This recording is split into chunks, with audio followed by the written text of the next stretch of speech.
So yung mga kapeste, dito tayo ngayon sa kliyente namin. Dito yan sa Hotel 45 Beach Resort. Dito yan sa Bawang, La Union. So tingnan nyo naman ang parking lot na, napakaganda.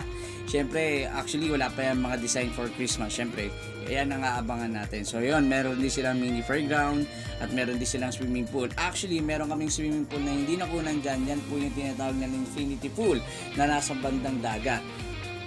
So mga kapeste, pakita lang muna natin sa iyo yung mga area na meron ang Hotel 45. Siyempre ipapakita rin namin sa inyo yung Hotel 45 extension. Yan po yung paduktong na Hotel 45 na nasa bandang dulo. Yan po, tingnan nyo naman, napaka-reflection ng area. Medyo madilim lang nung area na yan, kasi medyo tulog na yung mga guests. Siyempre ganyan sila. Siyempre, tignan din natin yung treatment. Yan, kita nyo naman yung mga technician namin. Ang gugwapo. Pwede na! Diba?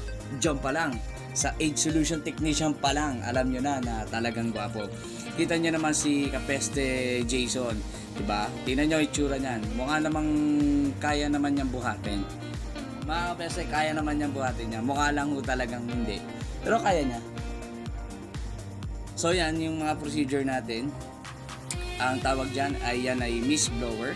So yan ay ginagamitan ng gas, then water, then chemical, no? So yan ang ginagamit natin kapag perimeter area ang ang tinitreat natin for the mosquitoes area, no? So yan, tingnan natin yung video, sundan lang natin si Kapeste Jason kung paano niya gagawin yung treatment.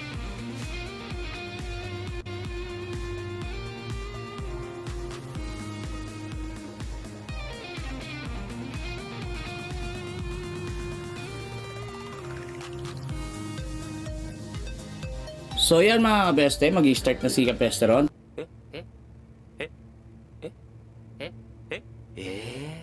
Tingnan nyo naman yung forma pala ni Kapeste ron. 2 beses na yan! Kahit sobrang bigat po talaga niyan.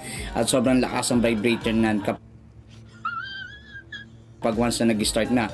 So yan, mapapansin nyo, nag-jump dahil sobrang hina ng buga yan, inayos pa namin. So kita nyo naman ganyan talaga ang buga ng mist blower.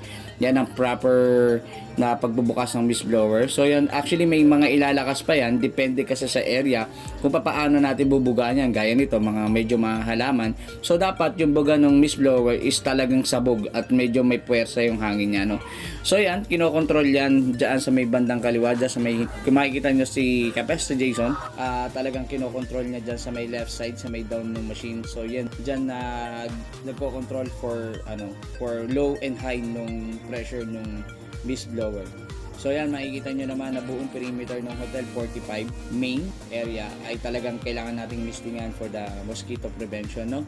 So yung treatment na yan, hindi naman totally mawawala yung lamok ng araw na yan, pero at least kahit papaano nape-prevent natin or nababawasan natin yung cases ng mga mosquitoes, no? So yan, hindi yan nakukuha sa isang buga, no?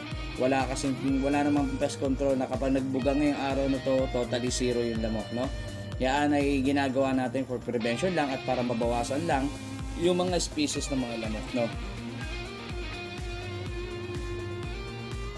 2,000 years later. So yan, makikita nyo naman lumipat kami sa Hotel 45 Extension. So yan, medyo madilim yung video natin, pero syempre yung area na yan is mas marami siyang puno. At syempre yung mga ilalim kasi ng kubo niyan, syempre kailangan nabubugahan din ng maayos. Yung talagang yung hangin at yung pressure ng chemical is nakakapasok din sa ilalim mismo ng kubo. So yan, makikita nyo naman na pinatay ko yung machine kasi pinalipat ko siya dyan sa park na yan. So yan, makikita nyo dito sa video na kaya ni Jason na buhatin yung mist blower na yan from hotel and hotel extension, no? So yun mga kapeste, makikita nyo naman na lahat ng technician ng Age Solution Pest Control Services ay kayang gawin ang treatment for mosquito perimeter area. So yun mga kapeste, enjoy the video and panoorin natin maigi kung paano niya ginawa in the whole area.